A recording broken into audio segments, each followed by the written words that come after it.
Hello everyone, আসসালামু আলাইকুম। Welcome back to our channel Isha Tasnim. আশা করি সবাই ভালো আছেন। আমি আল্লাহর রহমতে অনেক ভালো আছি। নতুন ভিডিওতে অনেক স্বাগত। তো আজকের ভিডিও টপিকটা, বর্তমান সোশ্যাল মিডিয়াতে ঢুকলে যাদের কথা শুধু দেখা যায় তারা হচ্ছে টিয়া, সৈয়দ ফ্যামিলি অ্যান্ড আখি।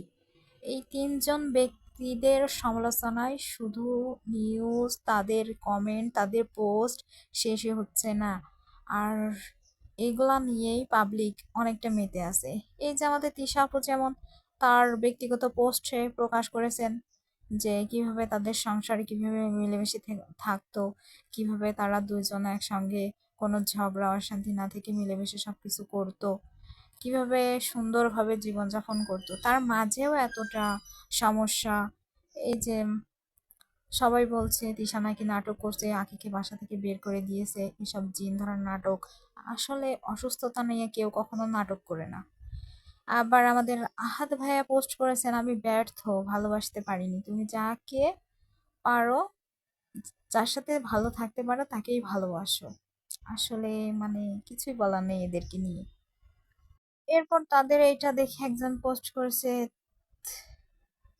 ভালোবাসিনি কখনো, যার কাছে ভালো থাকতে পারো তার সাথে ভালো থেকো। মানে কিচ্ছু বলার নেই এদেরকে নিয়ে। এরা যা মনে আসছে তাই পোস্ট করছে, তাই নিয়েই বর্তমানে শুধু সমালোচনা। আর কিছু বিজ্ঞ ব্যক্তি এদেরকে নিয়ে পোস্টও করছে যে আঁখি তুমি চলে যাও, যদিও আমি তোমাদের এই নোংরা ভিডিও দেখতে আসি নাই। মানে কি বলো। আর এই যে কালো জাদু একজন স্ত্রী হিসাবে যে কমেন্টগুলো, পোস্টগুলো করছে, এগুলো সমাজে কতটা প্রভাব ফেলছে তা বলার নেই। যদি ভালোবাসা নাই থাকতো তাহলে এত বছর কিভাবে তারা সংসার করছে।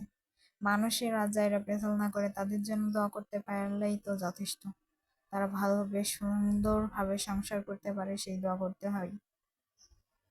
আর মানুষ কতটা জঘন্য হইতে পারলে এরকম ভাবে পোস্ট করতেই থাকে, কারণ তাদের ব্যক্তিগত জিনিস পাবলিক করছে, যেহেতু তারা পাবলিক ফিগার, অবশ্যই পাবলিক করবে, পাবলিককে জানাবে, এটাই স্বাভাবিক। কিন্তু এটা নিয়ে যদি সমালোচনা করা হয় তাহলেই সমস্যা। আর নিজেরা যে কাজগুলো করছে এগুলো থেকে পরিহার করে নিজেদের মতো আবার যেভাবে ব্লগ সবাইকে উপহার দিছিল, সবার সঙ্গে মিলেমিশে ভিডিও বানাইতেছিল, ভালোবাসার মানুষদেরকে প্রত্যেকদিন ভিডিও দিতে, এইভাবে ভিডিও দিলেই তো হয় তা না। তারা তাদের সামাজিক যোগাযোগের মাধ্যমটাকে একেবারে কন্ট্রোভার্সি দিয়ে ভরে ফেলছে। আর একটা সংসার ভাঙা অনেকটা সহজে হয়ে যায়, কিন্তু গড়ে অনেক কঠিন। অনেক বাধা বিপত্তি আসে, ঝামেলা আসে। তাই বলে সংসার ত্যাগ করতে হবে এটাও ঠিক না। তারপরে মানুষের মনে অনেক কষ্ট থাকে, তাই বলে মানুষকে ছোট করে কথা বলা উচিত নয়। সবাইকে সম্মান দিতে হবে, সে কাজের ক্ষেত্রে হোক আর মান সম্মানেই হোক, সবাইকে সম্মান করতে হবে। নিয়ে ভালো কোনো কিছু না বইলা, এই যে তিশা অনেক চালাক, পলিটিক্স করে কিভাবে সব হাতায় নিতে হয় তিশার কাছ থেকে শেখা উচিত। আবার একজন খুব বিজ্ঞভাবে সুন্দরভাবে পোস্ট করেছে যে কক্সবাজারে একা কেন তিশাকে নিয়ে গেছে, আঁকে নেয় নাই। কেন রে ভাই? তাদের পারিবারিক বিষয়, কাকে নিবে কি কাকে রাখবে সেটা তাদের ব্যক্তিগত ব্যাপার। ভিডিও দেখছো, দেখ, এত কথা আসে কি হারে। আবার আখি আপুকে নিয়ে পোস্ট করছে যে সব কিছুর বিবেচনায় কালা জাদু করছে আখির পরিবার, শুধুমাত্র আহাদকে পাওয়ার জন্য। কেউ কাউকে পাওয়ার জন্য এতদিন পরে কালা জাদু কেন করবে, আগে থেকে না করে? সেই মনের কষ্টে আখি আপু পোস্ট করেছে, মায়াবতীরা হেরে গেছে রূপবতীর কাছে, পুরুষের কাছে সৌন্দর্যের ব্যাখ্যাকে সাদাই চামড়া। এরপরে আবারও একটা পোস্ট করেছে যে আমি হয়তো তাদের সাথে গেলে তাদের আনন্দ মাটি হইতো, তাই তারা নিজেদের মতো গেছে। আর আখি আরেকটা পোস্ট করছে যে কারোর মুখের কথা শুনে কাউকে ভুল বুঝবেন না।